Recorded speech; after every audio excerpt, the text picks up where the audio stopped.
toe kry jy nou daai kans in 91 toe die Bulle toe nou die Curriebeeker wen.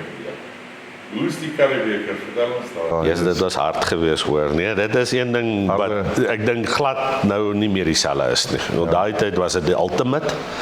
Jy moet die Curriebeeker wen. So vandag is dit maar 'n tweede liga kan jy amper maar sê, want die superligas is almal daar. Ja, is reg. So ja, ongelukkig het hy afgeskaal, maar dit was my ultimate. Nee, dis ultimate om 'n Curriebeeker, ek is so 100 met dit. Ja, ek het 'n Telljoy, ek het 'n Lionbeker gewen en sulke goed, maar die Curriebeker was maar nog altyd nie. Hoe groot is daai Lionbeker, hè? Hy staan nou nog daarso in Ellis Park in die museum. Wat is 'n astronomiese beker? Dis 'n groot. Ek dink hy's groter as die Curriebeker, ewen. Ek praat in size, nie in Daai ding staan so hoog. Ja, dis massief groot. Dis 'n massiewe. Maar het jy hom net by die Bulle gewen of het jy hom by die Leeu's ook gewen? Nee, net by die Leeu's het ons hom gewen. Ja.